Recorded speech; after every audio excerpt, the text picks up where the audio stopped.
Inaanyahan ko pa kayong tumayo lahat para sa ating pagdasal. Maglaan po tayo ng ilang segundo para maalala natin ang pag-ibig ng Diyos sa atin, Panginoon. Amen po. Ama, pinupuri ka po namin sa aga pong ito. Salamat po, Panginoon, at muli nagkasama-sama kaming mga anak mo. Lord, marami po salamat, Panginoon, sa buong isang linggo. Patawarin mo po ako at ang bawat isa sa amin kung kami po ay nagkamali at nagkulang sa iyo upang makarap kami ng malinis sa iyo sa umagang ito. Sorry, Lord. Panginoon, marami po salamat dahil sa aming kakulangan, ikaw po ang palagi nagpupuno. Salamat sa iyong pag-ibig na walang hanggan, Panginoon. Lord, kung wala ka po sa amin, hindi po namin alam kung anong gagawin namin sa buhay namin. Salamat sa kaligtasan. Salamat, Panginoon, sa lahat-lahat, Panginoon.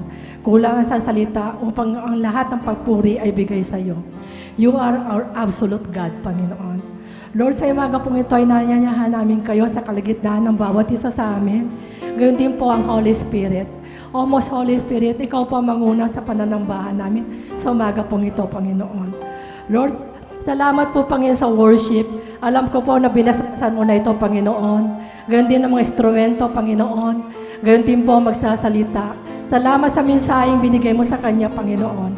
Nadadalhin po namin na sino man ang may daladalang mabigat na suliranin sa umagang ito, alam namin, Panginoon, naririnig ang kasagutan sa message mo sa umagang ito. Salamat din po worship, Panginoon. Salamat sa mga ushers. Salamat sa mga kapatirang dinala mo rito, Panginoon. At ang mga wala pa rito, Panginoon, samahan mo po sila. At kami po ay nagpunta rito at uwi ng ligtas, masaya, at punong-puno ng pag-asa, Panginoon. Salamat, Panginoon. Ganyan po, Panginoon, ang aming kung sino man pa magsasalita ngayon sa umagang ito. Lord, bigyan mo siya ng double portion of anointing mo, Panginoon. Sapagkat, Lord, alam ko, ikaw ang lahat ng na nangunguna sa bawat sa amin sa umagang ito. Salamat, Lord, salamat. Binabalik po namin sa iyong buong pasasalamat, ang pinakamataas na papupuri ng walang hanggan sa pangalan ni Jesus, Ama, Anak, Espiritu Santo. Amen and amen.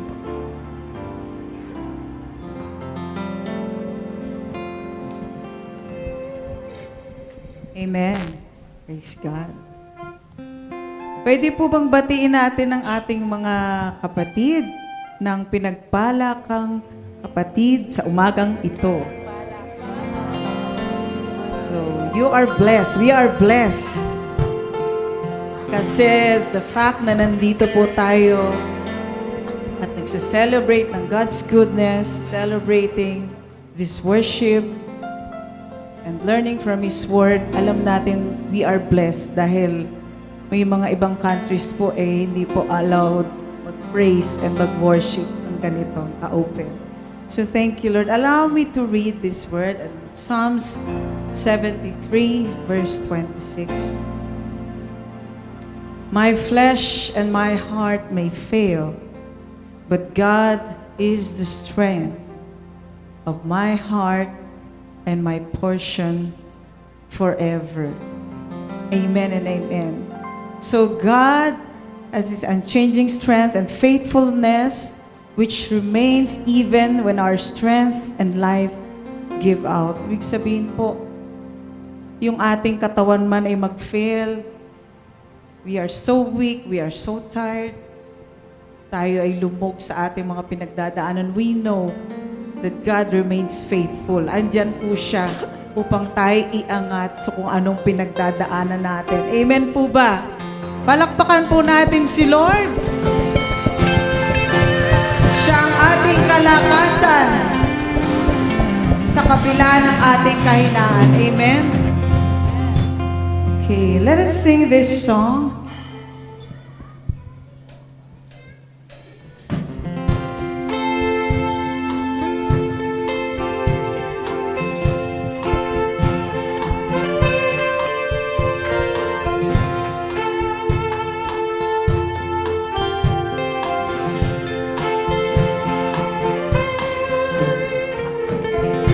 Whom have I in heaven but you?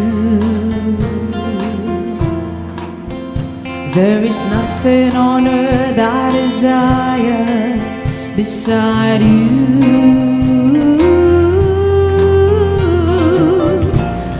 My heart and my strength, many times they fail, but there is one truth that always will prevail. God is the strength of my heart. God is the strength of my heart. God is the strength of my heart and my portion forever. God is the strength of my heart. God is the strength of my heart. God is the strength of my heart and my portion forever, forever.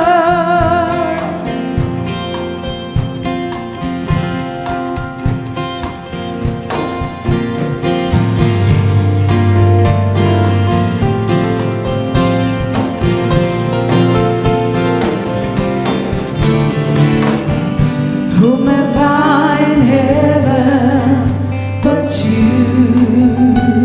Yes, Lord. There is nothing on earth I desire beside you. My heart and my strength, many times they fail, but there is one truth that always will prevail. God is the strength of my heart. God is the strength of my heart. God is the strength of my heart and my portion forever. God is the strength of my heart. God is the strength of my heart. God is the strength of my heart and my portion forever. God is the strength of my heart.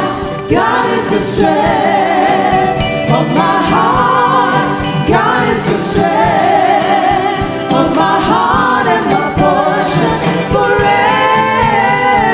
For the last time, God is the strength of my heart.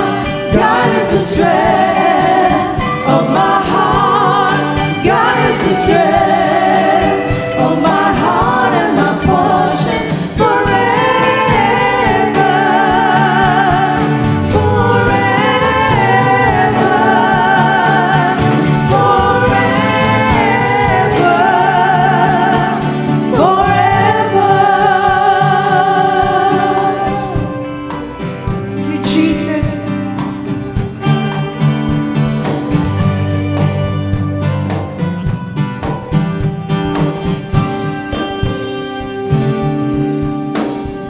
Yes, Lord.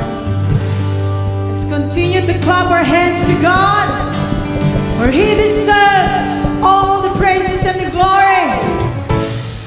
Let us trade everything to God. O mga naghihina, we have problems, we have struggles in life, we have trials, just trade it out to the Lord. Trade it to Jesus and allow Him to release us. Amen. Let's trade our sorrows, our shame, our sickness, and our pain to Him alone. Yes, Lord. I'm trading my sorrows, I'm trading my shame, I'm laying them down for the joy of the Lord.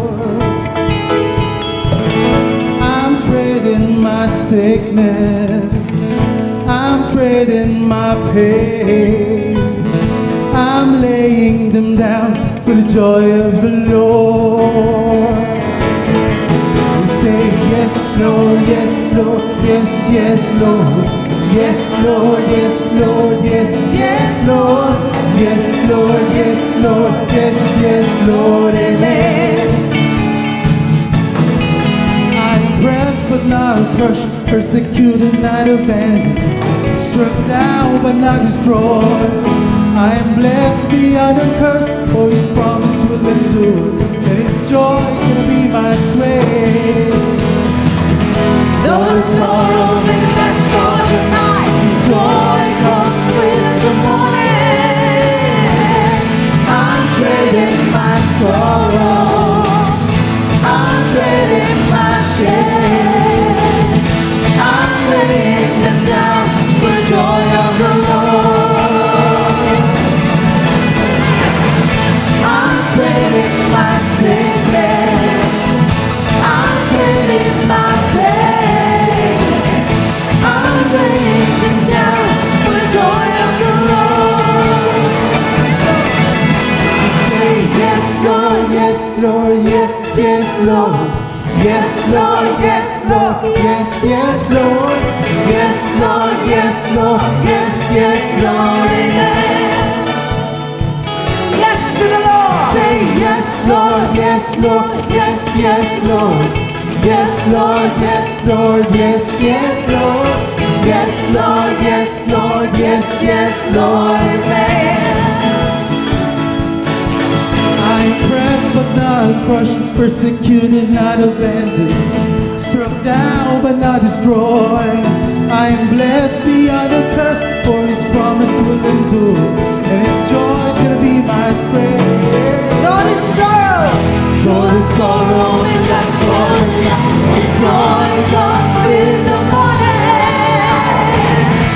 I'm trading my sorrow, I'm trading my shame, I'm laying them down for the joy of the Lord. I'm trading my sickness, I'm trading my pain, I'm laying them down for the joy of the Lord. Yes, Lord. 1 Peter 5:7 says, we are to cast our cares to our Lord. All our anxieties, all our fears, all our discouragement. You can be sure that He cares for you. Amen. So let's continue to sing songs of praises to our Lord God as we focus on who He is, for He is a faithful God. So let's sing this to our Lord God. Joy. La la la la la la la la la la. La la la la la la la la la la la. La la la la la la la la la la la la. La la la la la la la la la la la. La la la la la la la la la la la. La la la la la la la la la la la la.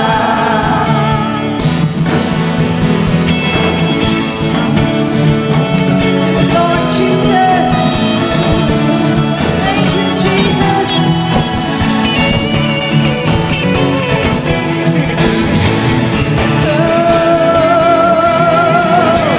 I'm trading my sorrow, I'm trading my shame, I'm laying them down for the joy of the Lord. I'm trading my sickness, I'm trading my sickness, all my pain, I'm trading my pain, I'm laying them down for the joy of the Lord. Let's trade our sorrows. I'm trading my sorrow, I'm trading my shame, I'm laying them down for the joy of the Lord. I'm trading my sickness. One more time. I'm trading my sickness, I'm trading my pain, I'm laying them down for the joy of the Lord. Say yes to God. Lord, yes, Lord, yes, Lord. Yes, Lord, yes, Say yes Lord. to Him. Yes, Lord. Yes, Lord, yes, As He Lord. calls you, Yes, Lord. serve the Lord with all your heart. We say yes, Lord, yes, Lord, yes, yes, Lord. Yes, Lord, yes, Lord, yes, yes, Lord. Yes, Lord, yes, Lord, yes, yes, Lord. One more time, say yes to the Lord. We say yes, Lord, yes, Lord, yes, yes, Lord. Amen. Yes, Lord, yes, Lord, yes, yes, Lord. Thank you, Yes, Jesus. Lord, yes, Lord, yes, One more yes, time. Lord. Yes to the Lord with all your hearts. Yes, Lord, yes, Lord, yes, yes, Lord. Yes, Lord, yes, Lord, yes, yes, Lord. Yes, Lord. Yes, Lord, yes, yes, Lord. Amen. I'm trading my sorrow. I'm trading my shame. I'm laying them down for joy of the Lord. I'm trading my sickness. I'm trading my pain. I'm laying them down for joy of the Lord.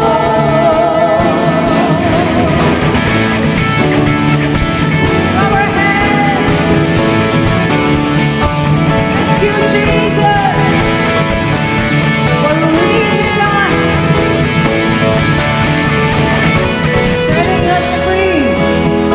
Amen.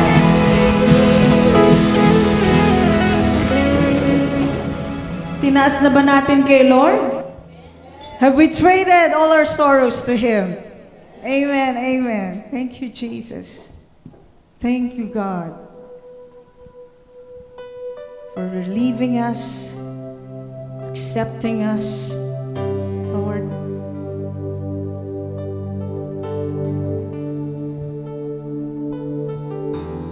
For always being there for us, oh Lord Jesus. Even if we fail, you remain faithful. Yes, God. And truly,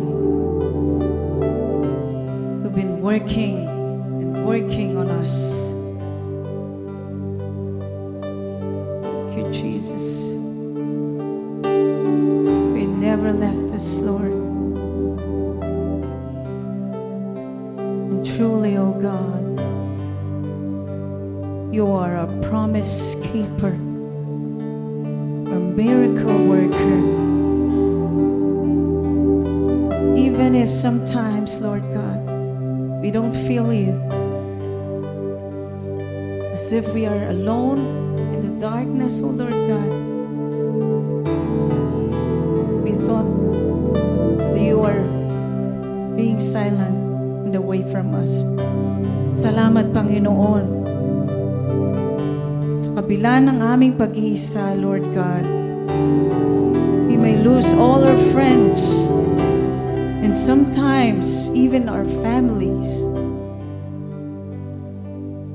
Pero ikaw, Lord, you will never leave us nor forsake us because you never change. Thank you, Lord Jesus.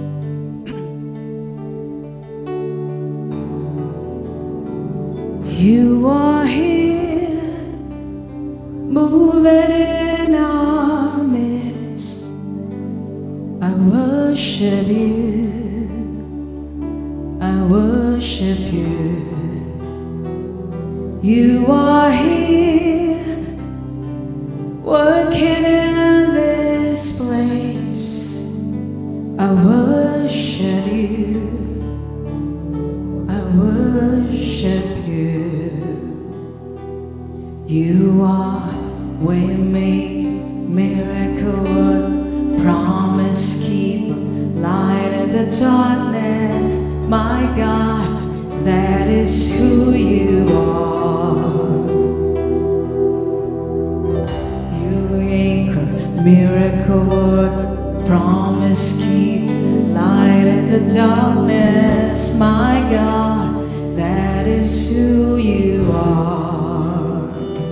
You are here, touching every heart. I worship you. worship you. You are here, healing every heart. I worship you. I worship you. You are here, turning lives around. I worship you. I worship you. It's you are here, mending every heart. I worship you. I worship you. Yes, you are. Yes, Lord, this keeper, light in the darkness, my God, that is who you are. See, you are waymaker, miracle worker, promise keeper, light in the darkness, my God, that is who you are. Sing, you are. You are waymaker, miracle worker, promise keeper, light in the darkness, my God, that is who you are. Yes, you are.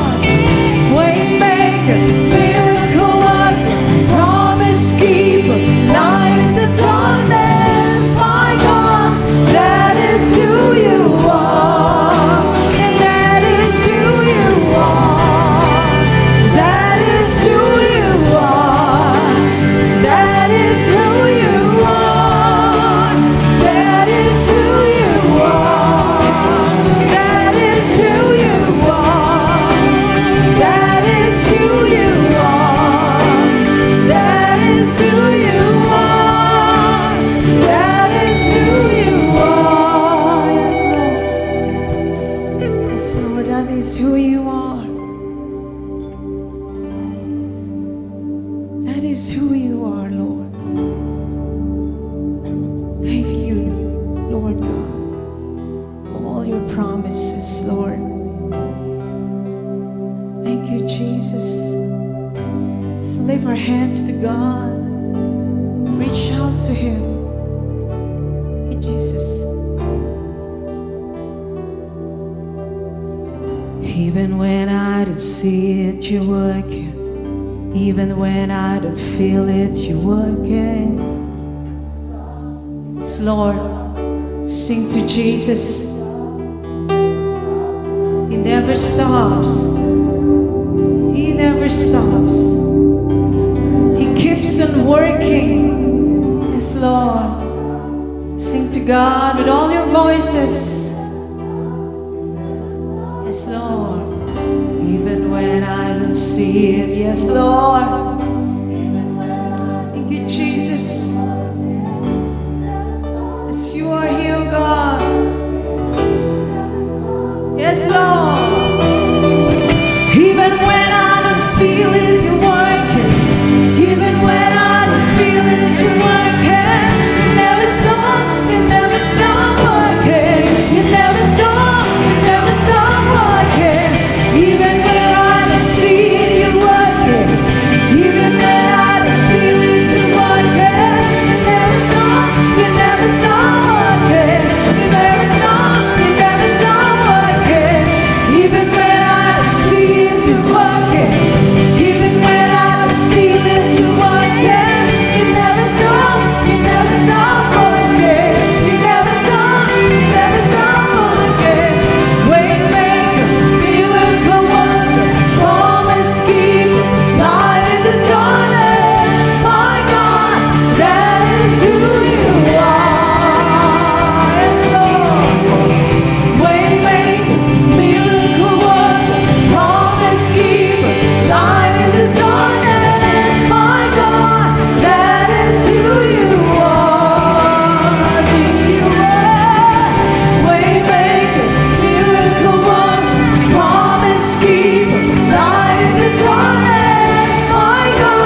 light in the darkness.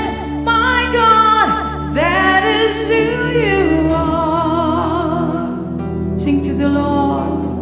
Way make, miracle work, promise keep, light in the darkness. My God, that is who you are. Yes, Lord. Yes, God. Thank you, Lord Jesus. For that is who you are. Amen. Let's clap our hands to God. Thank you, Jesus. Hallelujah. Amen.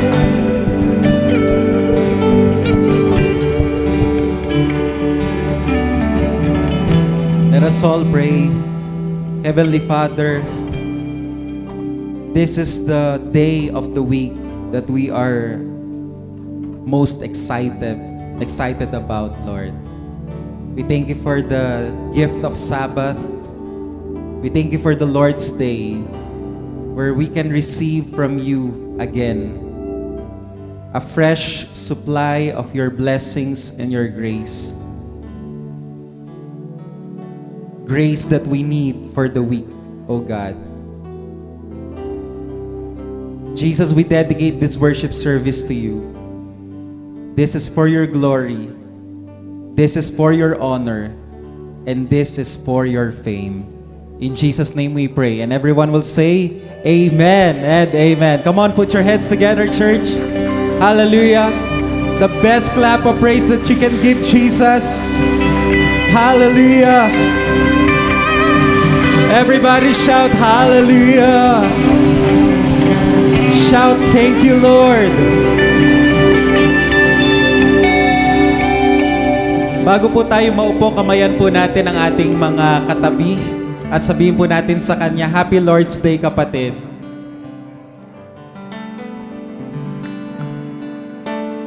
Pakisabi po sa kanya, masaya ako na nandito ka.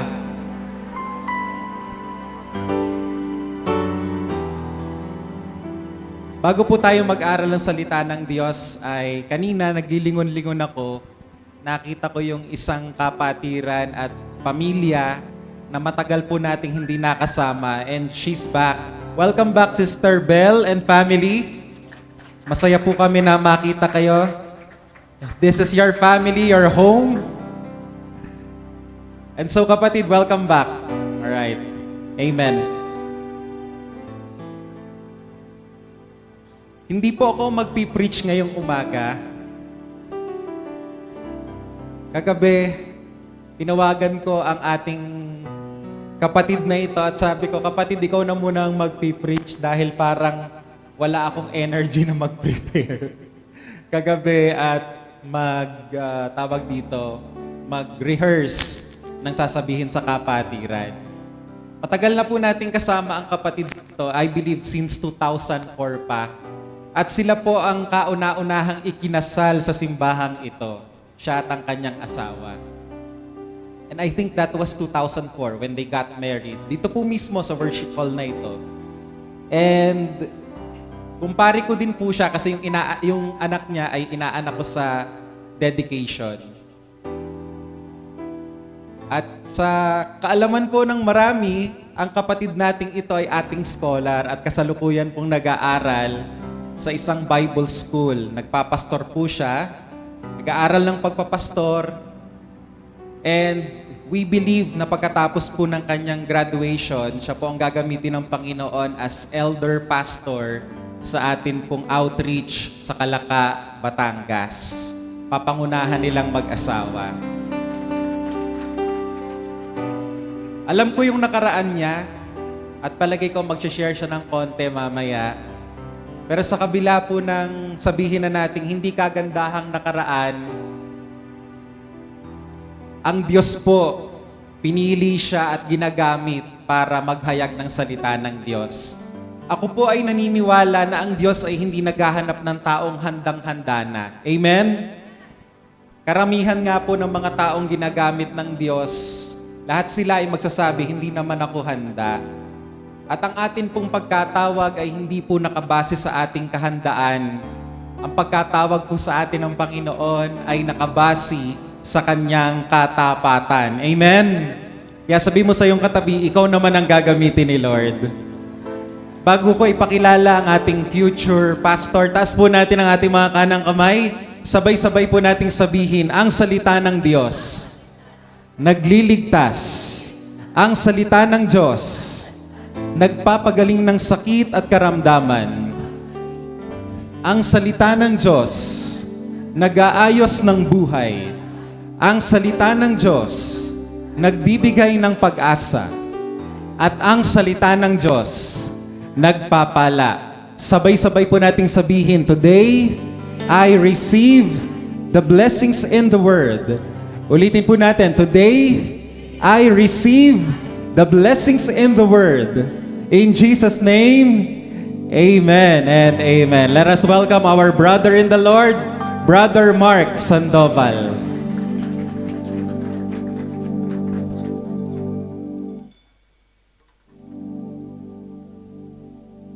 Salamat po sa ating pastor at salamat din sa worship team na yung kanta natin ay talagang nakaka-bless. Talagang ang tinuturo, ang itinataas ay ang ating Panginoong Hesus. Pakiramdam ko parang nasa ano lang ako, simbang gabi. Parang gantong-ganto yung unang naramdaman ko. Pero yun, sa biyaya ng Panginoon, nakakatayo sa harapan niyo. Tanging nung tinawagan ako ni Pastor kagabi, at tulad nung kanta natin kanina, sabi nga, yes Lord, hindi na ako nagdalawang isip. Sabi ko, dito na din naman papunta yung buhay ko. Dito na rin naman niya ako gagamitin. Bakit pa ba ako tatanggi? Ito yung pinili ko. At talagang yung buhay ko gusto kong ialay sa ating Panginoon. Kaya sa umagang ito, mga kapatid, mga naggagandahan at naggagwapuhang mga anak ng Diyos, magandang umaga po. Hinihiling ko po na tayo po ay manatiling nakatayo. At ang pag-aaralan po natin sa umagang ito ay matatagpuan po natin sa Santiago chapter 4, verse 4. Para po mas lalong tumatak sa ating mga isipan, sabay-sabay na po nating bigkasin. Pagbilang ko po ng 3, sabay-sabay po nating bigkasin. 1, 2, 3. Mga taksil, hindi ba ninyo alam na kapag nakipagkaibigan kayo sa sanlibutan, ay kinakaaway naman ninyo ang Diyos? Ang sino mang nagnanais na maging kaibigan ng sanlibutan, ay nagiging kaaway ng Diyos. Tayo po yumuko at sandaling manalangin. Panginoon naming Diyos, marami pong salamat sa umagang ito. Salamat po, Panginoon, sa bagong buhay, pribilehiyo at pabor na ibinigay mo sa bawat isa sa amin. Panginoon, naririto po kami, nagpapakumbaba. Ano man po yung karumihan na nakikita mo sa amin, Panginoon, linisin mo po kami, Panginoon. Hindi po kami karapat-dapat sa inyo, Panginoon. Pero salamat, Panginoon, sa iyong biyaya. Salamat, Panginoon, dahil kami iyong pinili. Salamat sa kaligtasan at buhay na walang hanggan, Panginoon. Panginoon, ikaw po ang magsalita para sa akin. Kung para sa aking sarili, Panginoon, hindi ko po kaya. Kaya, Panginoon, samahan mo po ako, Panginoon. Ikaw ang maitaas, ikaw ang makita. Banal na Espiritu, malaya po kayong kumilos sa umagang ito. Sa iyo lamang po kami lubos na nagtitiwala na ang pag-aaralan namin sa umagang ito ay tumimo sa aming mga buhay. Hindi lamang para matuto, kundi para mabago ang aming mga buhay. Kaya muli sa umagang ito, sa inyo na po namin ay pinagkakatiwala ang lahat. Marami pong salamat. Ito po ang aming samot dalangin sa pangalan ng Panginoong Hesus. Amen and amen. Minsan pa, kamayan natin ang bawat isa at batiin natin ang Happy Lord's Day.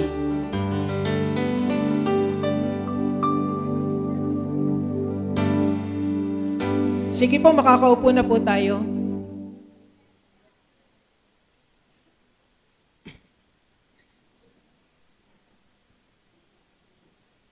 At bago po ako mag-umpisa, gusto ko po sabihin niyo po muna sa inyong mga katabi, hihiramin ni Brother Mark ang iyong atensyon. Kaya, huwag kang matutulog. Pag meron po ako nakitang natutulog, lalapitan ko po at atin pong patatayuin. At kakantahan po natin ng natutulog. Joke lang po. Pang-alis lang po ng kaba. At sa umaga pong ito, ang aking pong team ay pinamagatan ko pong ang kaibigan ng mundo ay kaaway ng Diyos. Doon po sa binasa nating verse, yung Santiago chapter 4 verse 4, si Santiago po ang nagsulat nito. At ito po ay sinulat niya para sa mga mananampalatayang katulad mo at katulad ko. Minsan pa babasahin kong muli.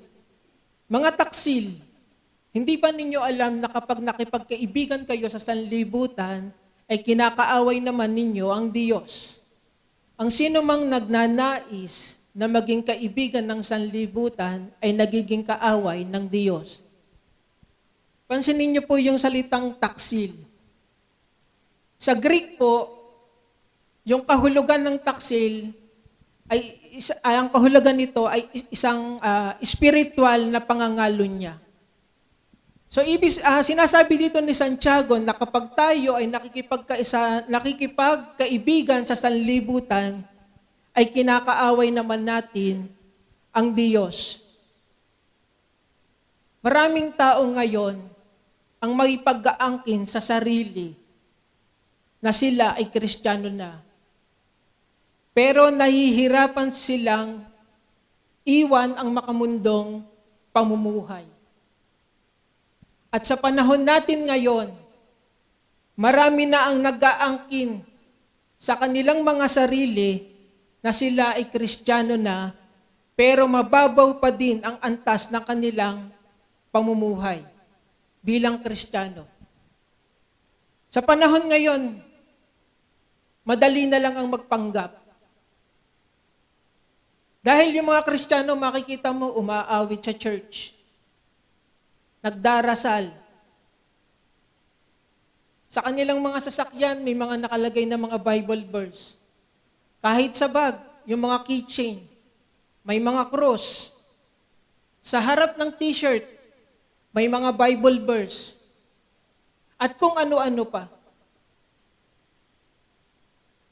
Pero ang nakakalungkot,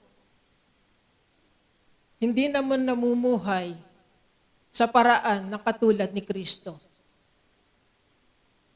Ngayon, hindi mo na malaman kung sino yung tunay na Kristiyano. Yung iba, nagpo-post ng mga Word of God, pero ang karamihan ay mga makumundo. Kagaya po nito, tingnan niyo po ito. Ito po yung nakita ko at gusto ko pong ibahagi sa inyo.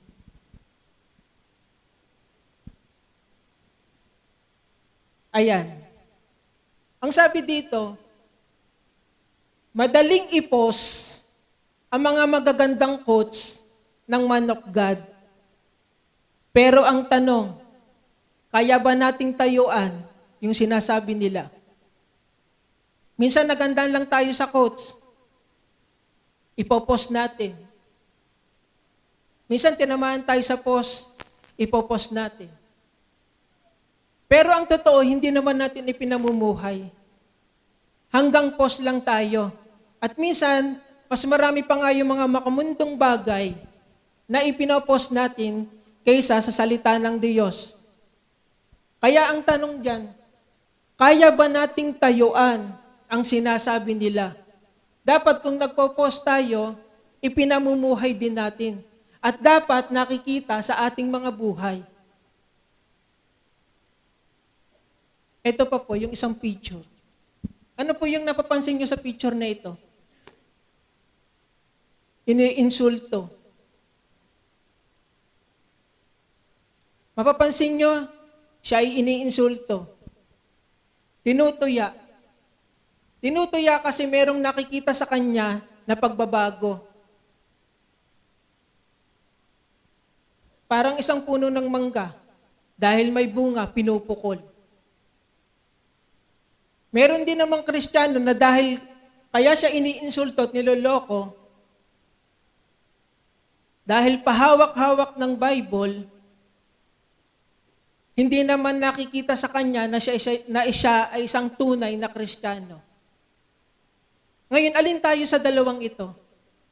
Tayo ba yung iniinsulto at niloloko dahil may nakikita sa ating pagbabago, sa ating mga buhay? O tayo yung iniinsulto dahil padala-dala tayo ng Bible, pero yung buhay natin ay hungkag ng kasalanan? Sana po ay naroroon tayo dun sa una, na tinutuya at niloloko.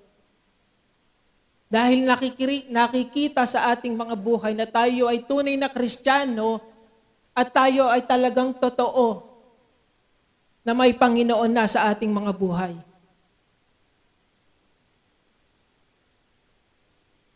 Ang pagiging isang tunay na Christian ay isang napakalaking hamon.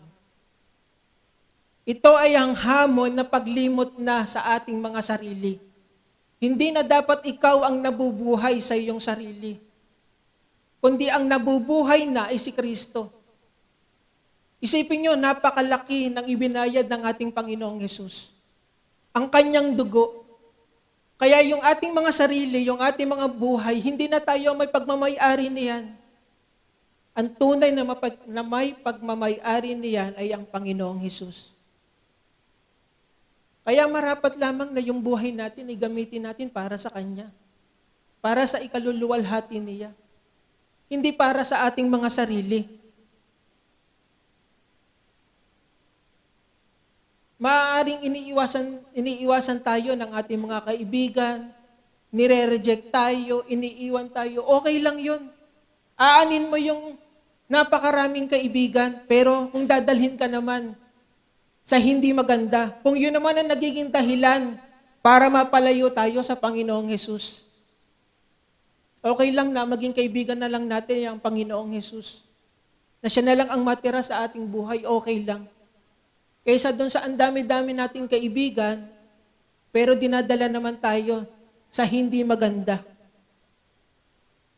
Mga kapatid, kung mas mahal natin ang mundo, unti-unti tayong napapalayo sa Panginoon. Marami sa atin ngayon ang pumapasok ng simbahan, pero ayaw namang isuko ang kasalanan. May mga Christian na naglilingkod na sa simula, pero natapos ang buhay sa mundo. Naglilingkod na, nakaranas lang ng problema, ayaw na magpatuloy. Sinasabi, hindi kaya. Nagkaroon lang ng magandang trabaho, naglilingkod na sa Panginoon, ipinagpalit ang Panginoon.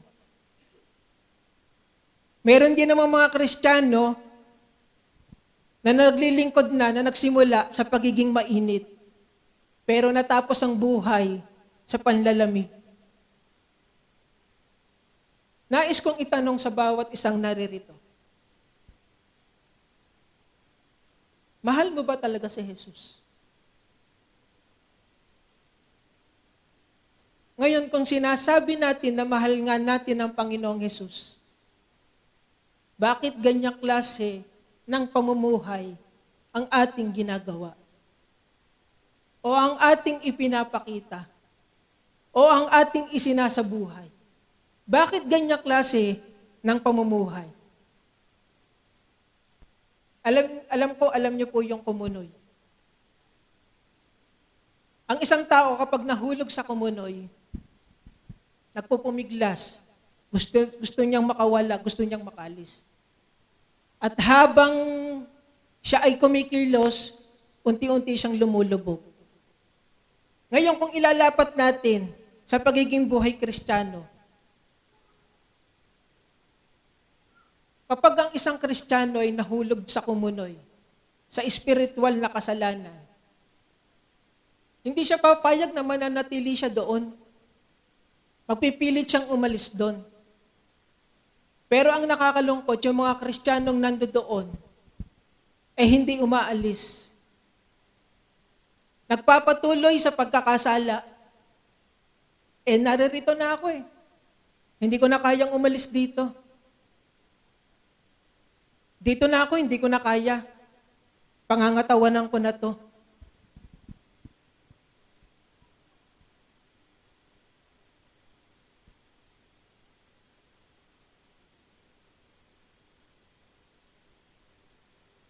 Ngayon, isipin nyo, paano ipinakita ng Panginoong Hesus ang pagsunod niya sa Diyos at pagpapakita niya ng pagmamahal?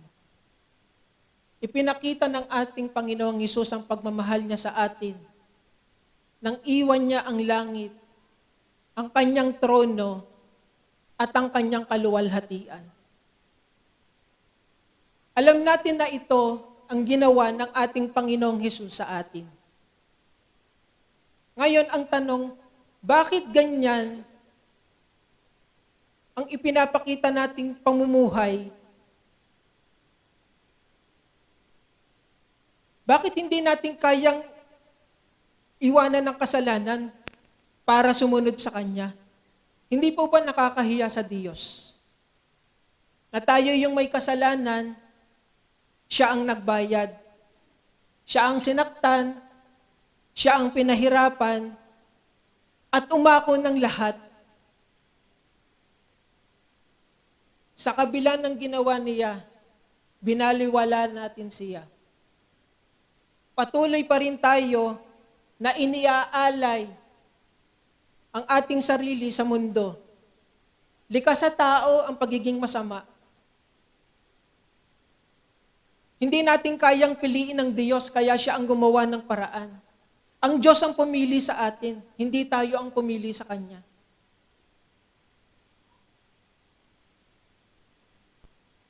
Anong mga bagay ba sa mundong ito ang pumipigil sa iyo para magpatuloy at gamitin ang buhay mo para sa Panginoong Hesus? Ano yung mga kasalanan na hawak-hawak mo na hindi mo kayang bitawan? Tanungin ng sarili, mga kapatid. Kaibigan ba ako ng Diyos o kaaway ako ng mundo? Alam niyo po, nung nag-aaral po ako sa Bible School, ito po ikukwento ko hindi para i-chismis sila. At ito po ikukwento ko para meron po tayong matutunan. Alam niyo po, nung nag-aaral ako sa Bible School, March na po yun, 1 linggo na lang po.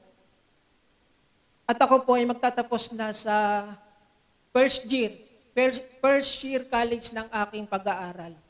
At yun namang mga kasama ko, yung 4th year, sila naman ay gagraduate na. At dahil nakapagpasa na kami ng mga requirements, nag-aantay na lang kami ng araw para lumabas na ng school. Ngayon, meron po dong, siguro malaki pa ako. Malaki pa ako sa kanya. Yung maliit na yon,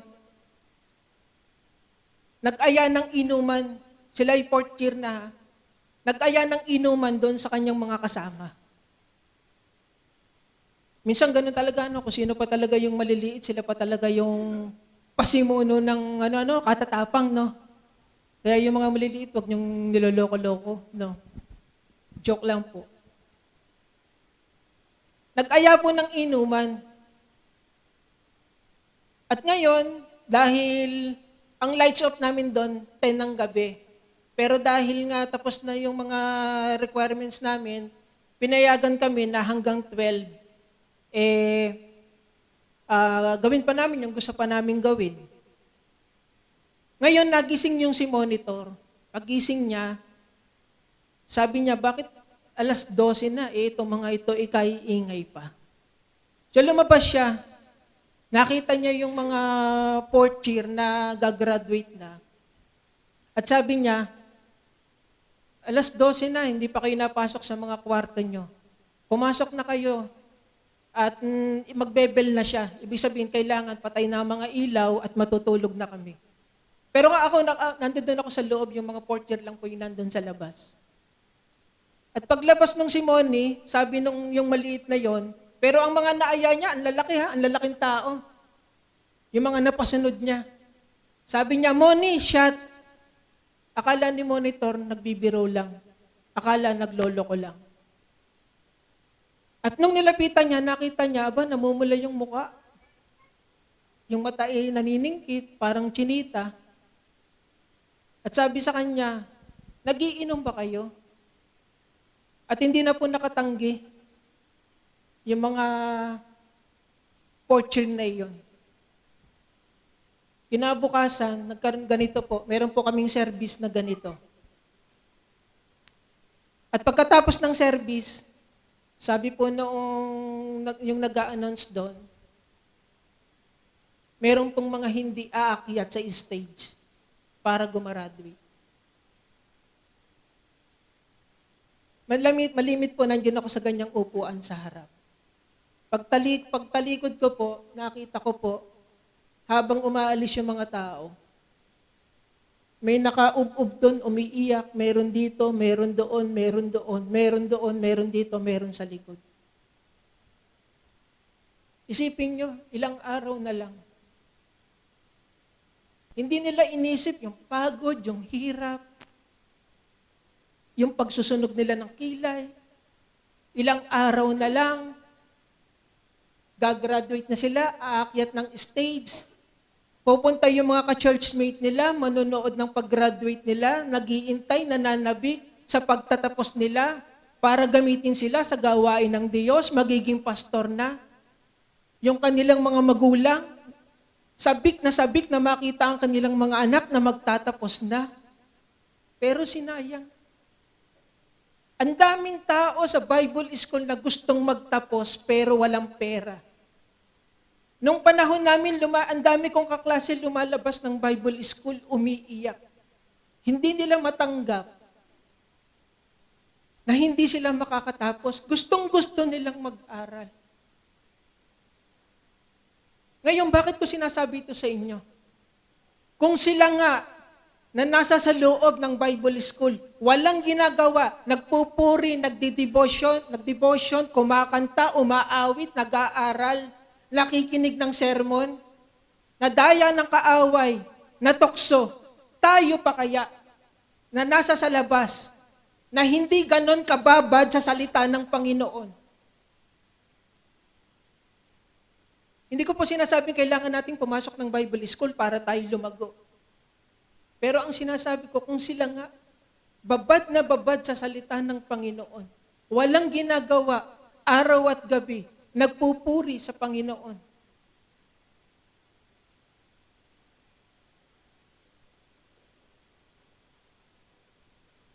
Dahil lang sa isang maling desisyon, nabago ang lahat. At ngayon, pag tinitingnan ko yung kanilang mga post, wala na. Parang hindi na sila nagpatuloy.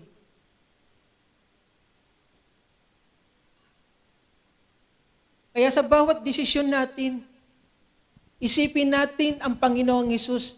Pangalan ng Panginoong Hesus ang daladala natin.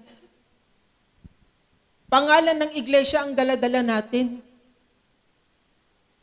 Kaya mga kapatid, hindi pwedeng pagsabayin natin ang sistema ng mundo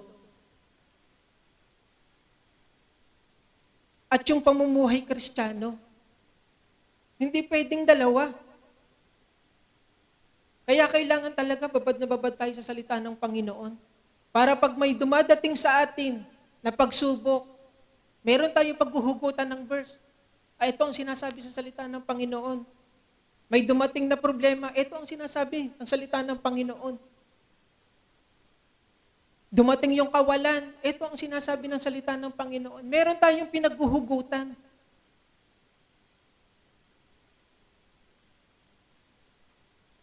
Now, ito pa po yung isang picture na ginamit ko pong ilustrasyon. Ayan. Daan ng sanlibutan at daan ni Kristo. Mga kapatid, kung nagdidesisyon tayo na talagang gusto nating sumunod sa Panginoon, magdesisyon po tayo na sumunod sa Panginoon. At kung ang pinipili natin ay ang mundo, doon na lang tayo sa mundo. Huwag na po nating sabihin Kristiyano tayo, tapos ang buhay naman natin ay buhay ng mundo. Huwag po nating hayaang masira ang pangalan ng Panginoong Hesus at ang pangalan ng ating iglesia.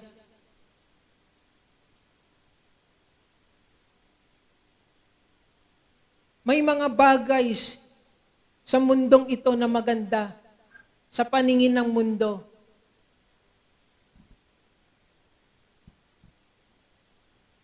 Pero kalaban ng Diyos sa Espiritu.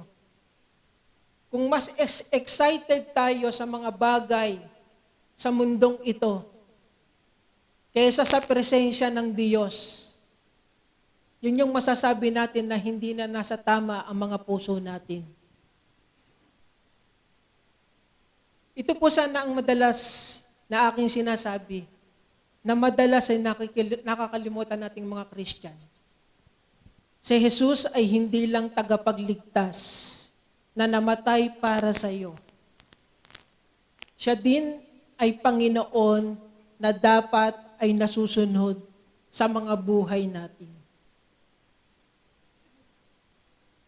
Ito pong salita ng Panginoon ngayong araw ay isang pagtatama at isang panawagan. Kung matured ka ng Christian, kapag tinatamaan ng ating mga pride, ng isang preacher o ng isang pastor, dapat ang sinasabi natin, purihin ng Diyos. Salamat sa Panginoon dahil tinamaan ako. Kasi ayaw ng Diyos na manatili ka sa ganyang kalalagayan. Hindi tayo nilikha ng Panginoon para maging chairs Christian. Alam niyo yung chairs Christian? Yung taga-upo lang. Ayaw ng commitment, allergic sa discipleship.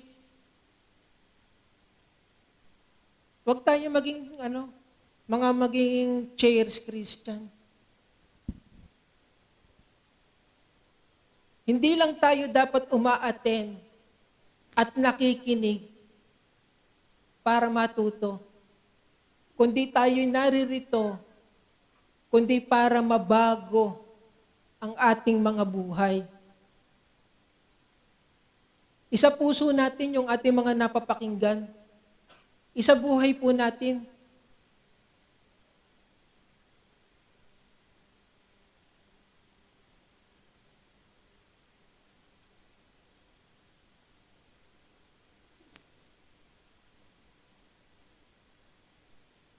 Kaya dapat hindi tayo uma-attend ng church pag Sunday para matuto lang sa preacher o sa pastor. Kaya lang naman din, maraming preacher ang hindi tapat sa pagtuturo. Marami tayong makikita na ganyan sa ating mga pinapanood sa internet. Kailangan sa pulpito, walang pinangingimian. Ibig sabihin po nung walang pinangingimian, walang itinatangi. Kailangan tunay ang pagtuturo. Hindi natin pwedeng laging sinasabi na naririnig na kapag nagkakasala yung ating kapatid, okay lang yan. Mahal ka ng Diyos. Kapag nagkakasala yung ating kapatid, okay lang yan. Mahal ka ng Diyos. Totoo naman. Mahal tayo ng Diyos. Pero kailangan din, nakakarinig din tayo ng mga pupukaw doon sa ating mga spiritual na buhay. Akala kasi minsan ng Kristiyano, kapag sinasabi sa kanyang, okay lang yan, nagkakasala ka, mahal ka ng Diyos. Akala ng isang Christian, okay na yon na nagkakasala nga siya. Iniisip niya, okay lang yun, patatawarin naman ako ng Diyos. Nakatala na naman ang aking pangalan sa aklat ng buhay. Minsan ginagamit na nating lisensya yung kabutihan ng Diyos para sa paggawa ng kasalanan. Na dapat hindi. Hindi dapat natin yun inaabuso. At hindi dapat ganun ang ating pag-iisip.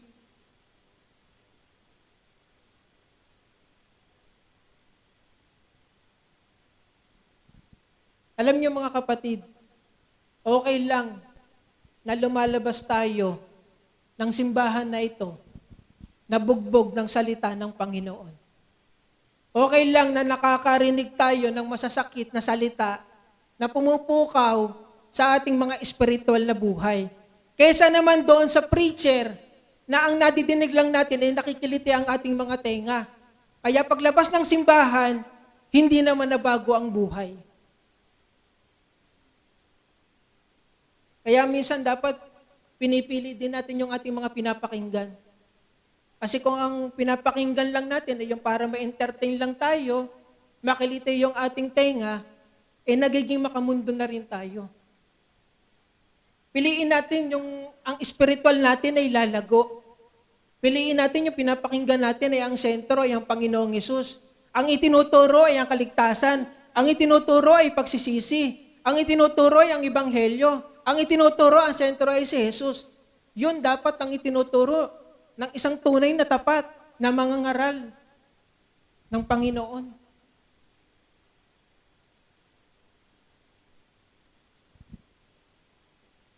Kaya minsan, hindi nababago at hindi lumalalim ang isang Christian kasi hindi na ituturo sa simbahan ang tunay na paglapit kay Kristo.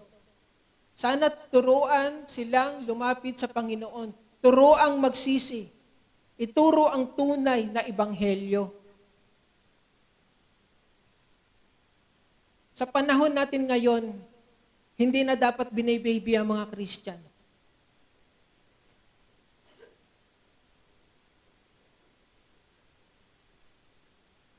Alam nyo kasi sa totoong buhay, ang buhay ng Kristiyano ay dalawa. Yung Sunday, banal. Pero pagdating ng Monday to Saturday, sa kasalanan. Sunday, banal, hindi makabasag pinggan, tahimik. Pero pagdating ng Lunes, nasa sugalan, Martes, nasa inuman, Miyerkules, nasa sabungan, pang-apat, ng bababae. Isipin nyo, Monday to Saturday, nandun tayo sa kasalanan. Pagdating ng Sunday, banal. Hindi pwedeng dalawa ang buhay natin. Kaya marapat pumili tayo. Kaya kung talagang maglilingkod tayo at sa Panginoon tayo, tayuan natin. At kung sa mundo, doon na lang. Doon ka na lang. Kung talagang doon ka masaya, kung doon mo natatagpuan yung kaligayahan, doon mo natatagpuan talaga na doon ka talaga masaya, yung mga kainuman mo, yung mga kasama mo, doon mo talaga natatagpuan ng tunay na kaligayahan, ng buhay, doon ka na lang talaga. Kung talagang gusto mong magbabad doon, kaya pumili tayo. Maraming mga Christian gusto ang kaligtasan, pero ang pagsuko ng buhay kay Kristo ay ayaw. Alam naman nila sa sarili nila na sila ay Christian, Alam nila sa sarili nila na sila sa Christian life nila ay talagang sila ay Christian, Pero ayaw iwanan ang kasalanan. Ang daming dahilan. Marami din naman mga Christian na ang galing magpaliwanag sa Bible. Pag tinatanong mo, ang galing magpaliwanag. Magaling din namang mga mag-preach. Pero ang malaking problema, kulang sa gawa. Masasabi ba natin talaga na si Jesus ang Panginoon natin at siya ang nasusunod at hindi ang pita ng laman? Isa pa pong picture. Ayan. Kung ano ang binubusog mo, yon ang malakas sa'yo. Aminin natin, laging talo ang spiritual. Laging ito yung binubusog natin. Diba? Nakakalungkot. Binanggit ko na ito nung nag-preach ako nung Sunday evening. Paano ba naman? Paano ba namang hindi magiging malakas yung flesh? Pagising sa umaga, Netflix. Movie marathon hanggang hapon. Pagsawa na ang mata, social media naman. Cellphone naman. O pagsawa na, ML naman. Mobile games naman. Kaya pagdating ng gabi at magdi-devotion na, ano yung pumapasok sa isip natin? Di yung Netflix, yung mga pinanood natin na nakakakilig, di ba? Yun ang nakakalungkot sa isang Kristiyano. Mas pinag-uukulan natin at pinagbubuhusan natin ng panahon yung mga bagay na ang dulot naman ay panandalian. Pero sa Panginoon, wala. Pag magustuhan lang natin, pag nasa mood lang tayo. Eto, naranasan nyo na ba to? At alam ko, naranasan nyo na to. Naranasan nyo na yung nagbabasa kayo ng Bible, tapos meron kayong nabasa. Halimbawa na lang, huwag kang maglalasing. Anong ginagawa natin? Nililipat natin, hindi para sa akin yan. Hindi para sa akin yan. Ayoko niyan. Namimili tayo ng gustong basahin. At ito yung isang bagay na nakita ko. Alam niyo yung mga Christian, ang sinasabi nila, okay lang naman na uminom. Konti-konti lang naman. Hindi naman ako nagpapakalasing. Tikim-tikim lang. Meron din naman ganito. Brad, shot. Di, ayoko. Sige na, Brad, isa lang. Tagay. Maya-maya, makikita mo pa, ayaw pa. Pero makikita mo, maya-maya, tanggero na. Ayaw daw, ayaw. Pero makikita mo, tanggero na. At ito ang pinakamalupit. Pag birthday. Ang wish niya, long life. Wow, long life. Pagkatapos mong sunugin ang atay mo sa pag-iinom, tapos ang wish mo, long life. Tama ba yon? Sabi sa Corinthians, parurusahan ng Diyos yung magwasak ng kanyang templo. Kaya yung ating mga katawan, yan yung templo ng banal na Espiritu. Kaya kung yan ay sinisira natin, hindi nalulugod ng Panginoon. Ibinigay yan ng Panginoon para gamitin natin para sa ikaluluwalhati ng kanyang pangalan. Hindi para gamitin natin sa kung ano-anong pamang mga bagay. Isa pa, yung panonood ng hindi naman, medyo sexy lang. Hindi naman, so okay lang, enjoy sa panonood. Tandaan natin, hindi man natin ginagawa yung aktual na pangangalon niya, pero yung pag-iisip natin at panonood natin noon, wala yung pinagkaiba. Ganon din yung bigat.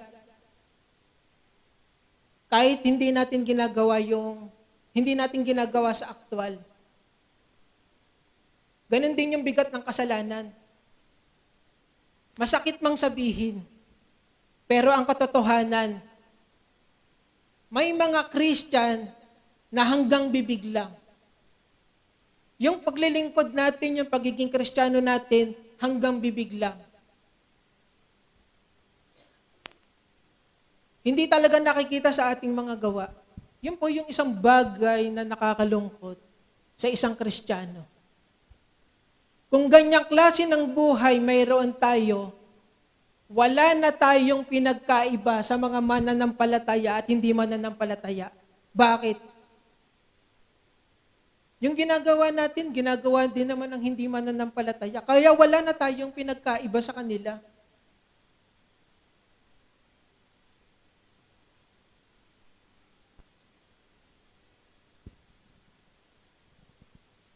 Sa loob ng tahanan, paano tayo mamuhay? Paano natin pakisamahan yung ating mga kabiyak? Kapag ba yung ating mga mister nagiinom, tayo ba'y nandoon din at nakikiupo din? O kung wala man tayo doon, baka tayo ang tagapagluto nila ng kanilang mga pulutan. Gusto ko doon po sa mga sa mga magkabiyak. Sabihin niyo po sa bawat isa. Sige po, sabihin niyo po. Gusto ko, kapag nakikita mo na may ginagawa akong mali, at nakikita mo na napapalayo na ako sa ating Panginoong Hesus, i-correct mo ako. O doon naman doon sa walang asawa, doon sa mga brother and sister, kapag nakikita mo na nagkakamali ako, i-correct mo ako. Pero syempre, dapat pag nagko-correct tayo, hindi nakikita sa buhay natin yung ginagawa nila. Yun yung tamang pagko-correct. Baka naman nakita natin, tapos ginagawa natin at mas masahol pa tayo doon. Wag na nating i-correct at lalabas na tayong kahiya-hiya. Di ba?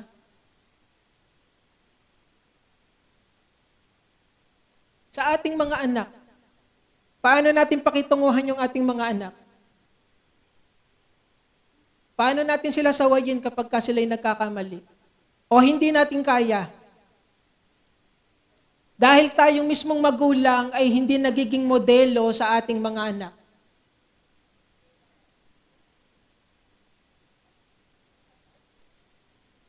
Sa mga nakakasalamuhan natin sa araw-araw,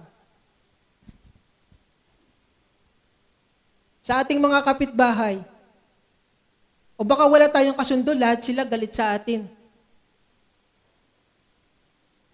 Sa palengke,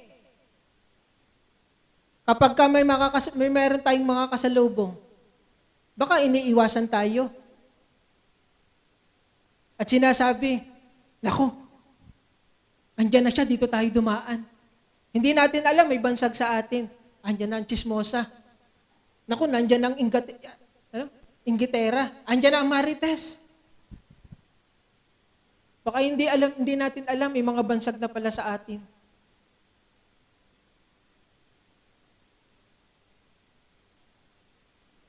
Sa loob ng church, paano tayo makitungo sa ating mga kapwa Kristiyano? Baka ang binabati lang natin ay yung gusto lang natin batiin.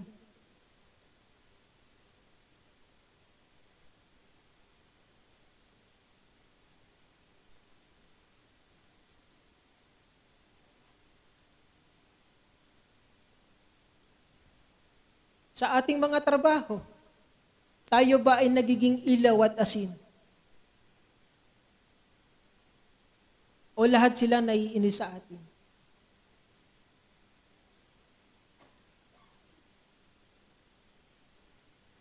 Nakikita ba sa loob ng tahanan at labas ng ating tahanan, sa ating mga trabaho, ang tunay na pagiging Kristiyano? Kapag mag-isa na lang tayo at nandoon na tayo sa loob ng ating mga kwarto, talaga bang nagiging tapat tayo sa Panginoon? Kapag mag-isa na lang tayo sa ating kwarto, talaga bang tayo ay nagiging tapat sa harap ng Panginoon?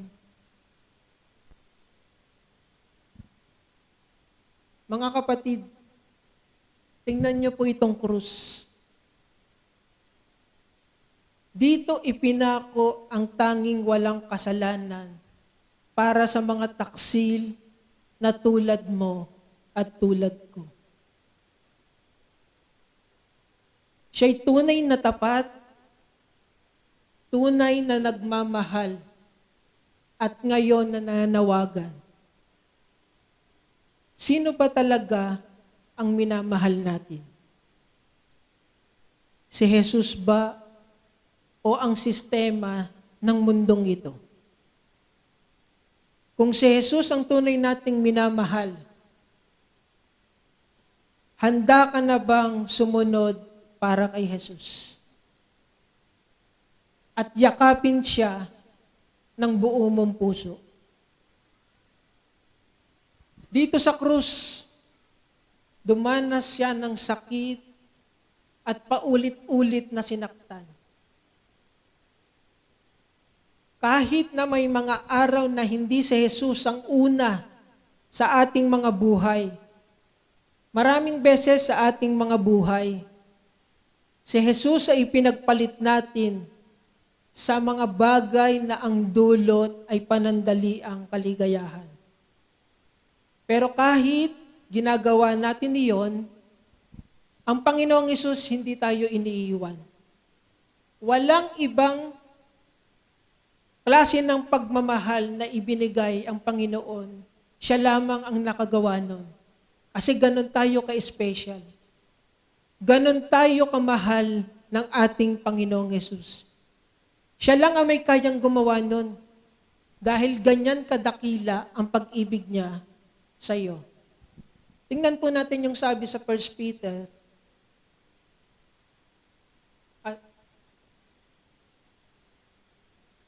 Nandyan po ba? Yan.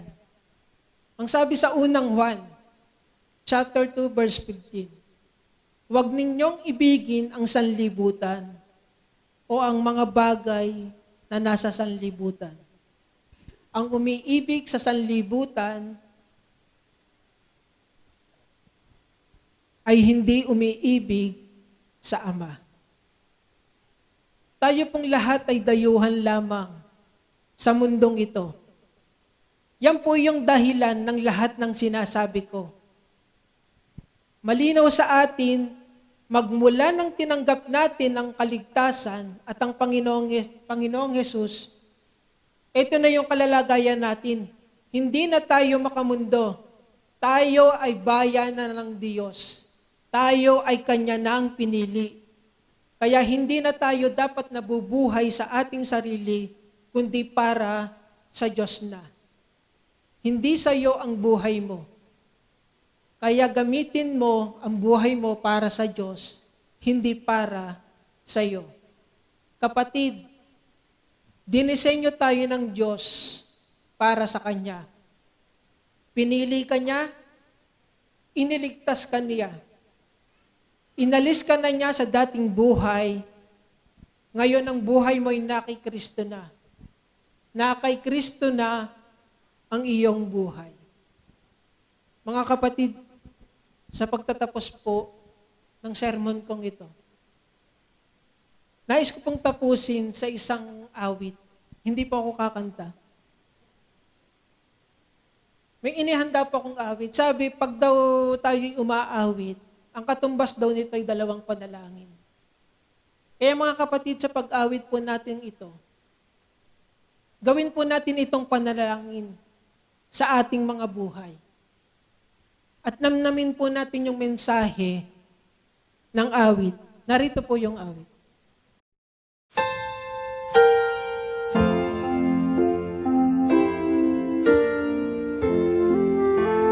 Take my life, a living sacrifice, knowing it's the least that I can do. Make my life a living sacrifice, holy and acceptable to you. I look upon my life and realize at last, within myself there's nothing I can do. And yet here I stand to offer all I am and give myself completely, Lord, to you. Take my life, a living sacrifice. I know that it's the least that I can do. Make my life a living sacrifice, holy and acceptable to you. I cannot be content until I reach that place. How little I have given up to you. Lord, break down my will, make my desires your own. I long to give my everything to you. Take my life, a living sacrifice, knowing it's the least that I can do. Make my life a living sacrifice, holy and acceptable to you. Take my life, a living sacrifice, knowing it's the least that I can do. Make my life a living sacrifice, holy and acceptable to you. Holy and acceptable to you.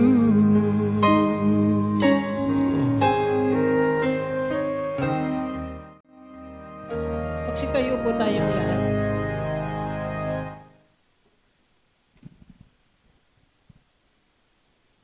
O aming Diyos na dakila at Diyos na mapagmahal, marami pong salamat sa umaga na ito, Panginoon. Salamat po, Panginoon, sa mga salita mo na nahayag sa umagang ito. Dalangin namin, O Diyos, na nawa hindi ito nagtatapos dito. Dalangin namin, O Diyos, na tulungan mo kami. Tulungan mo, Panginoon, na ang buhay namin ay ialay namin sa iyo ng banal at kalugod-lugod. Tulungan mo, Panginoon, na ang buhay namin ay lakaran ng iyong kalooban, hindi ang mga naisin at mga gusto lang namin. Panginoon, hindi po namin kaya sa araw-araw ng buhay ng aming mga nakakasalamuha. Mahina kami. Minsan, kami natatangay kahit ayaw namin. Pero Panginoon, dalangin namin, O Diyos, bigyan mo po kami, Panginoon, ng mga salita mo. Samahan mo kami, Panginoon, upang sa araw-araw ng buhay, mapaglabanan namin ng tukso. Sa araw-araw, Panginoon, na ang buhay namin ay magawa namin na yung iyong kalooban at naisin. Alam naman po namin, Panginoon, yung mga naisin mo sa aming mga buhay, pero patawad dahil hindi namin ito nagagawa. Pero salamat sa iyong habag at awa. Salamat, Panginoon, sa iyong pag-ibig na hindi nagmamaliw at hindi nagbabago, Panginoon. Bagamat kami, Panginoon, ay nagbabago, pero salamat, Panginoon, dahil mayroon kaming Diyos na hindi kailanman nagbabago. Handa kaming tanggapin sa araw-araw ng paglapit namin sa iyo. Kaya, Panginoon, patawarin mo kami, Panginoon. At ngayon pong araw, Panginoon, isinusuko po namin sa inyo ang lahat. Kayo na po, Panginoon, na magmaneho ng tunay sa aming mga buhay. Tulungan mo kami, Panginoon, na sa aming pamumuhay sa araw-araw, sa trabaho man ito, o kung saan man kami naroroon, Panginoon, ang aming buhay ay maging maayos sa iyong harapan. Panginoon, tulungan mo po kami. Tulungan mo kami, Panginoon. Kaya muli, Panginoon, sa umagang ito, ibinabalik po namin sa inyo ang pinakamataas na papuri at pagsamba sa pangalan ng Panginoong Hesus. Amen. Amen.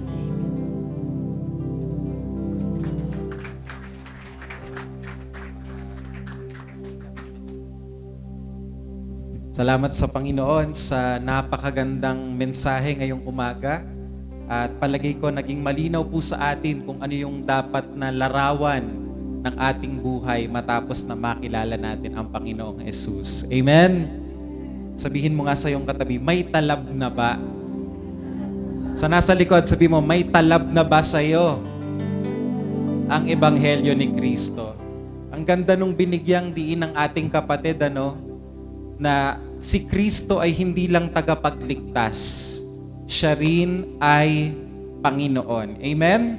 Madalas nating sabihin, tinanggap ko na si Jesus bilang tagapagligtas at Panginoon. Pero mas matimbang yung tagapagligtas lang siya, pero hindi talaga natin nauunawaan kung ano ba ang kahulugan na si Kristo ay Panginoon din. Amen?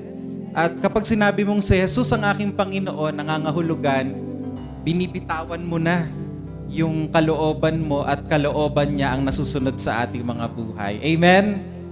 Yan ang ating tugon sa pag-ibig ng Diyos. Sa pagkakataong ito, tayo po'y dadako na sa banal na habag ng ating Diyos. May tagubilin po ang Apostol Pablo na ang sabi niya ay paulit-ulit nating isagawa ang pag-alaala kay Kristo. At yan po ang dahilan kung bakit may Lord's Day. Sapagkat ang Lord's Day po ay paalala sa atin na si Kristo ay hindi lamang namatay para sa ating mga kaligtasan at ating kapatawaran, kundi siya ay muling nabuhay. So every Sunday, every Lord's Day is a reminder that Jesus Christ resurrected from the dead. At yan po ay katibayan na lahat tayo na naglaan ng pagtitiwala kay Kristo ay may buhay na walang hanggan. Hawakan po natin ang tinapay. Mga kapatid, ang tinapay na ito ay simbolo ng katawan ni Kristo. At sa pagkakataon pong ito, ang tinapay na yan ay hindi po pangkaraniwang pagkain. Narito po ang Panginoong Hesukristo, kasama natin siya. Naalala ko po yung sinabi ng isang reformer, o sabihin na nating pastor, na ang pangalan po niya ay Calvin. Ang sabi po ng mamang iyon, napaka-special daw ng ganitong pagkakataon na atin pong pinagdiriwang ang banal na habag.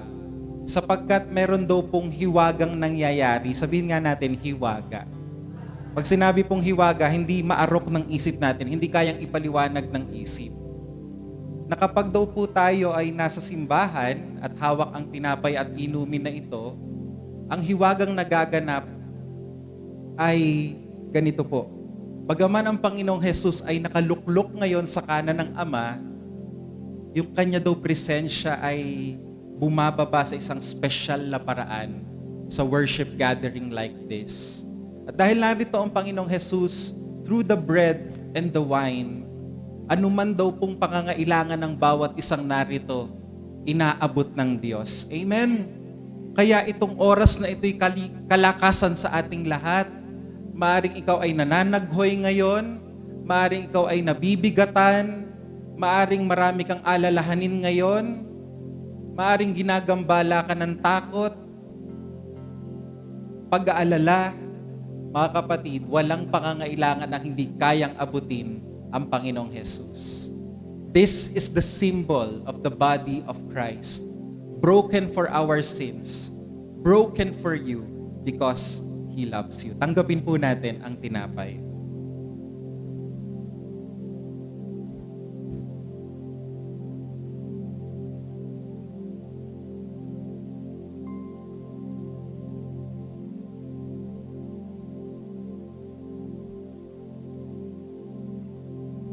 Pakisabi nga po sa inyong katabi, napakalapit ng Diyos sa atin.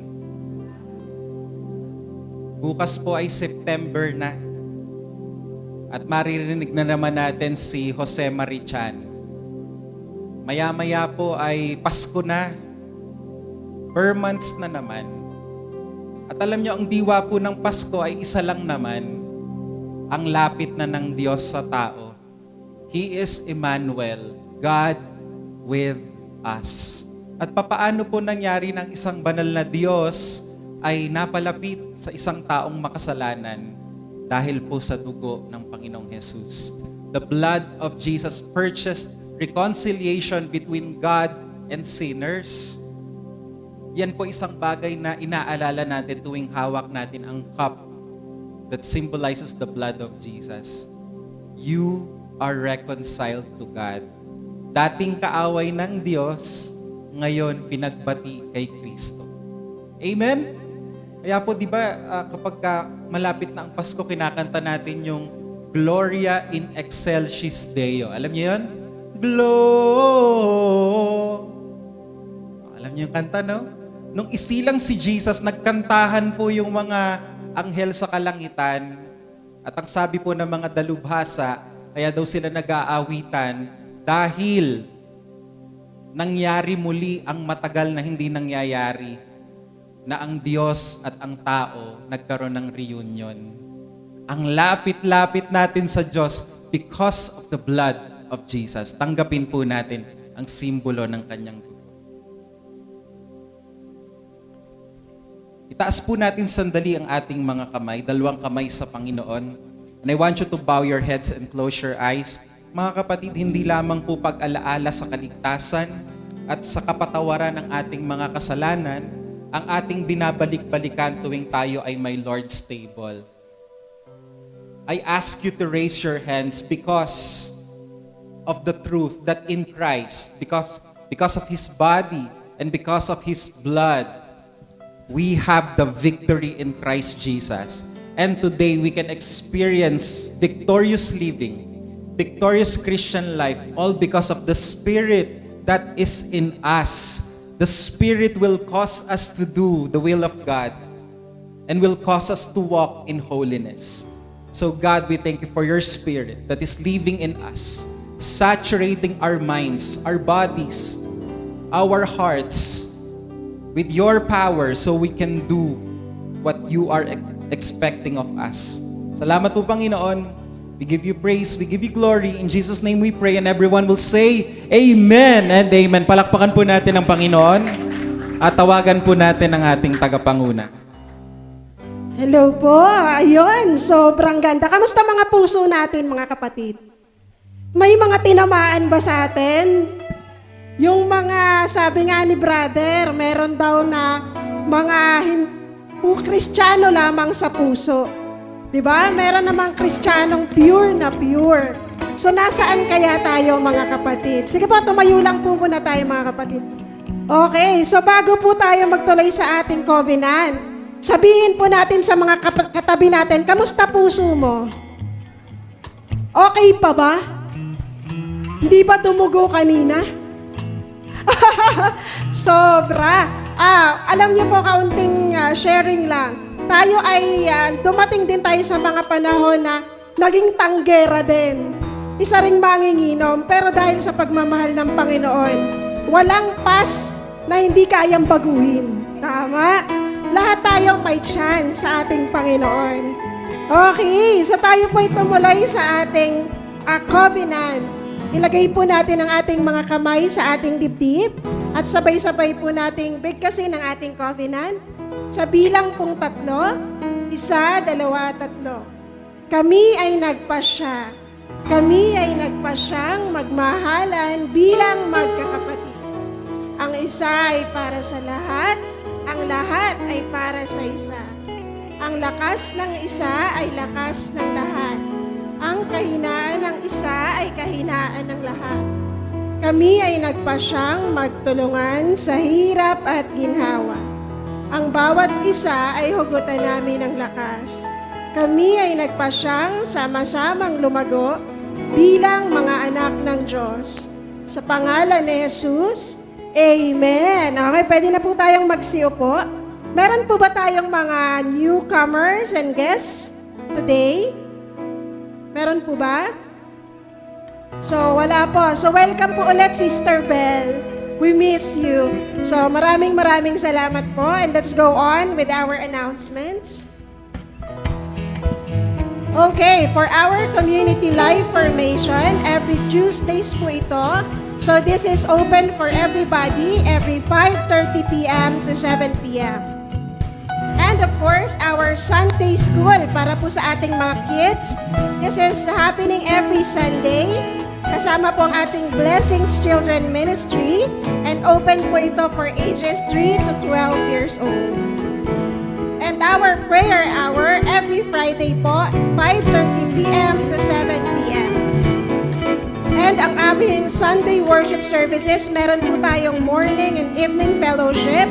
Sa ating morning po, 9 to 11 a.m. and evening fellowship at 7 to 8:30 p.m.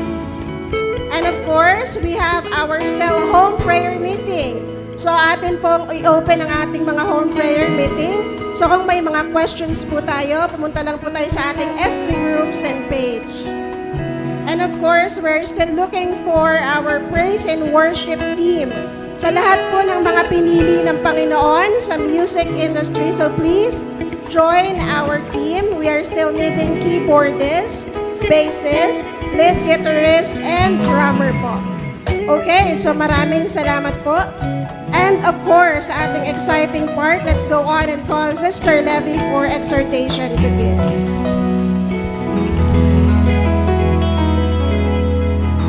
Woo! Mag-blessing shout nga ang mga tapat sa Panginoon. Amen. Hallelujah. Napakaganda po ng mensahe ng ating Panginoon. At sabi nga po, ito ring pagbibigay, nais ng Lord na makita yung katapatan ng bawat isa sa atin. Nais ko pong basahin dito sa First Chronica, sabi po dito sa 29 verse 14, ngunit sino ako at ang bayang ito? Buong puso kaming nagkakaloob sapagkat lahat ng ito ay galing sa inyo at ibinabalik lang namin sa inyo. Amen. Kung bakit po tayo nagkakaloob, saan ho ba ito galing? Yan pong ating mga negosyo, kung ano man ang ating mga pinagkikitaan, kung ano man ang nahahawakan natin, ito po ay nagmula sa ating Panginoon. Ang ganda po ng mensahe. Gusto niyo bang masabihan tayo o makita mo lang sa ating ni Lord na hindi tayo tapat sa Kanya, na tayo nagtataksil sa mga bagay na nagmula sa Kanya? Hindi po. Alam ko po ang bawat isa sa atin, nais po nating maging tapat sa pagbibigay sa ating Panginoon. Sabi nga po, lahat ng meron ka, ultimong buhay mo, galing ito sa Panginoon. Alam niyo po ba yung buhangin? Kumuha po kayo ng buhangin. Subukan niyo pong higpitan ng hawak. Pag binuksan niyo po, marami bang natira? Kukunti po. Pero subukan niyo, isalak niyo ang kamay niyo, nakaganyan lang, bukas na bukas, mas madami po. So yun po, sa pagbibigay po natin, huwag po nating panghinayangan. Kasi ang lahat pong ito, sabi nga po, kung anumang sentimo na ibinibigay mo, ito ay ginagamit ng Panginoon para sa kanyang gawain. Ginagamit ka ng kapatid, sabi nga, hindi atin to, katiwala lang tayo ng Panginoon. At ang bawat sentimo na nalilikom dito, ito po ay hindi kung saan bulsa napupunta. Ito po ay patuloy na nagagamit ng mga manggagawa para humayo sila at ipamasahe ang iba. So, purihin po ang Panginoon at alam ko po, bawat isa sa atin, pakingiti ang iyong katabi. Pakisabihin mo, tapat tayo kay Lord. Amen. So, sabi nga po, magtapat ka sa Diyos at ang Diyos ay hindi magkukulang. Naalala po kami nung isang araw, nag-uusap kami mag-asawa, sabi ng mister ko, alam mo maambait ni Lord. Hindi ganun kalaki yung aming kinikitang mag-asawa, pero kapag kami nauubusan, nagpapadala agad ang Panginoon ng pangailangan namin. Amen? So hawakan po natin ang ating mga kaloob. Hallelujah. Thank you, Lord. Dakilang Diyos, salamat po. Salamat po, alam ko po na bawat sentimo, Panginoon, na hawak-hawak namin ngayon ay ito'y nagmumula sa iyo. Salamat, Lord, para po sa amin isang pribilehyo na maibalik namin sa iyo ang mga nagmula din, Panginoon, sa iyo. Lord, thank you po. Pagpalain niyo po ang bawat kaloob na ito, Panginoon, at patuloy na magamit sa iyong gawain. Ito po ang aming dalangin at ang aming mga kaloob ay binibigay namin sa iyo ng buong puso sa pangalan ni Jesus. Amen and amen.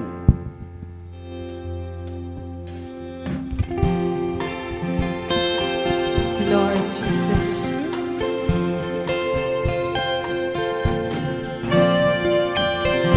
Whom have I in heaven but you?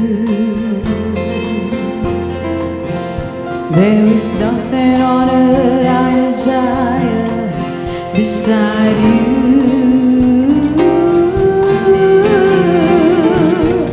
My heart and my strength, many times they fail, but there is one truth that always will prevail. God is the strength, ayun po tayo, of my heart. God is the strength of my heart. God is the strength of my heart and my portion forever. God is the strength of my heart. God is the strength of my heart. God is the strength of my heart and my portion forever, forever.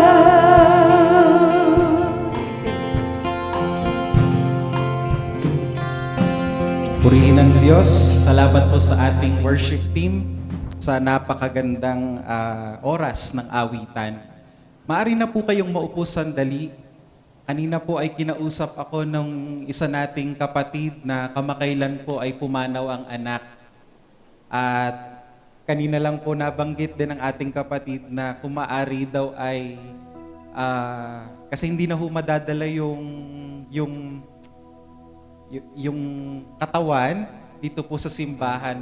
Sabi ni nanay ay kahit wala dito yung kanyang anak ay gawa na po natin ng committal service. So okay lang po ba? Mga 5 minutes lang, mabilisan lang po. Bahagi na rin po ng pagdamay natin sa Nogal family. Ang isa po sa mga anak ng ating kapatid na ito ay dating part ng worship team, si Brother Herbert, na ngayon po ay nasa barko. At yung kanya pong kapatid na si Hernan ay umuwi na sa Panginoon at the age of 45. So ngayon po ang pakiusap ni nanay ay ihatid natin sa huling hantungan sa pamamagitan po ng Kristiyanong basbas. So nanay, halika kayo. Dito po kayo sa harapan.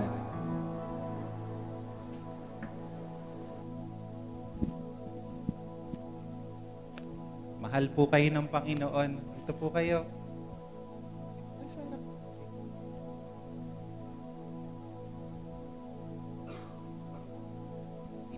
Okay.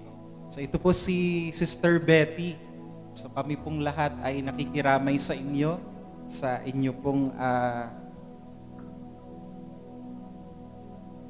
sa nangyari po sa inyong pamilya. At tayo po'y dadako sa pagbabasbas ng katawan ng yumao. Na alam ko po, bagaman wala dito, alam ko yung panalangin natin ay tatagos sa kinalalagyan ngayon ng katawan. Aming Diyos na nasa langit ang may akda ng buhay at kamatayan, amin pong kinikilala na ikaw ang bukal ng tunay na kapayapaan at kaaliwan para sa mga nagtitiwala sa iyo.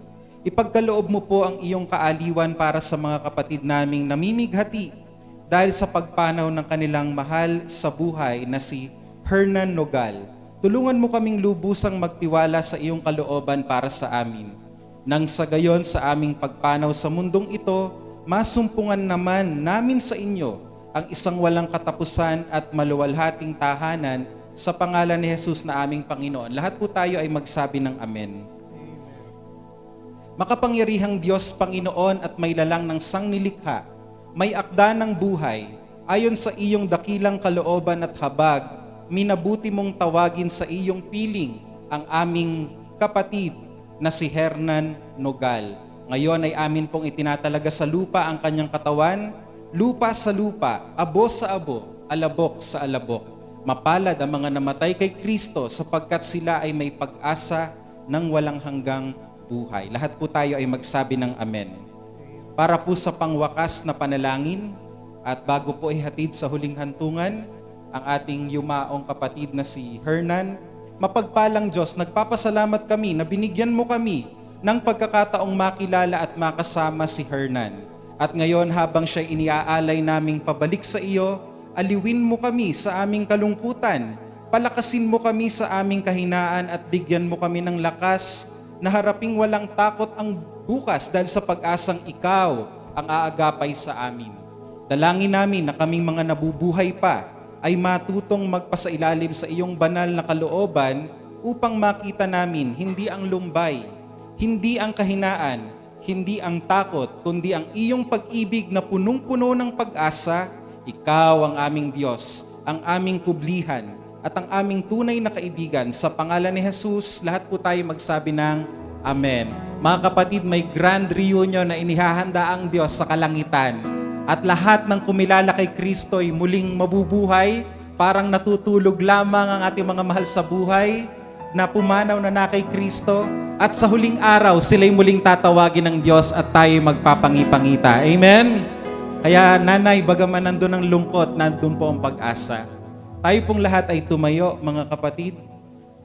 Idako po natin ang ating kamay kay Nanay Betty at sa buong Nogal family. Panginoon, salamat po sa habag ninyo sa pamilyang ito. Kayo po ang maging kalakasan nila, kayo po ang maging kagalakan nila sa gitna po ng pagdadalamhati. At ngayong wala na po ang isa sa mga padre de pamilya ng angkang ito, kayo po ang tumayong pangalawang ama. Kayo po ang kanilang provider. At alam ko po, pagbubuklo rin ninyo ang pamilyang Nogal kahit ang isa sa kanila ay umuwi na sa inyo. And we do not lose hope because we know in Christ there is eternal life and there is resurrection of the dead. May the love of the Father, the grace of the Lord Jesus, the fellowship of the Spirit be with you all. In Jesus' name we pray. Amen and amen. See you po next Sunday. God bless you.